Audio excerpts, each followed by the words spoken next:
ठीक से देखा लोग, नेचुरल ब्यूटी है, पागल तो होकबे करल। कवनो करे नहीं बाबू लगाइले तब महरेले छी हतर जाना जब मुस्काइले तब महरेले छी हतर जाना जब मुस्काइले। बात करिए वजह से कमा से काहेंगो देखल जर गुरुकुम तो रोशियन फेल बनी बा। हमू दसवा फेल बानी।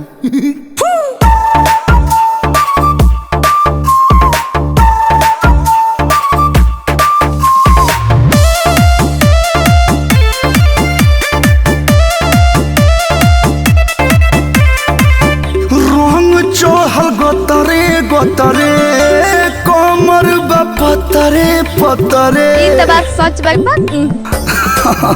असहीना बदन बाटे टाइट हो हम ढाइट लीला बॉडी लाइट हो।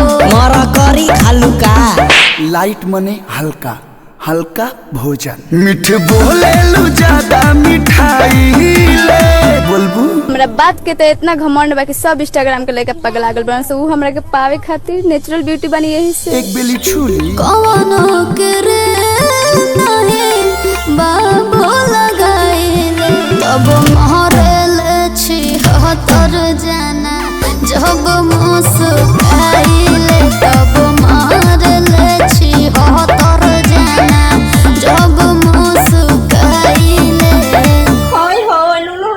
चिढ़ावती अरे मुस्काइले मुस्काइले।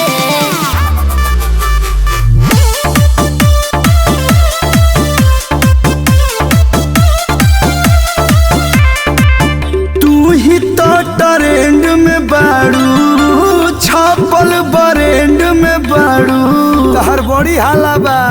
और सुना कलू मेहनत से बनने मिसाइल हो लालू मेंटेन रखिला पर खाइल हो। ब्रूटी को लगवा लो दिल जहरा न बारी सलाई ले। कितना जना आइलो ना कितना जनी गइली आ तबो ना नेचुरल ब्यूटी हो पइली झमकावला से होई। कवनो करे नहीं बाबू लगाइले तब महरेले छी हतर जाना जब मुस्काइले तब महरेले छी हतर जाना जब मुस्काइले। अरे छतवा लिया रे धूप बा। ई त बात सच बा कि पापा के पड़िए सके धूप लागेला, पापा के पड़ा सके ऐसे ना लगे कि और रेडी करिए करिए रहेलन से। करिए बन जा लेकिन तोरा से बढ़िया बन जा। घमंडी।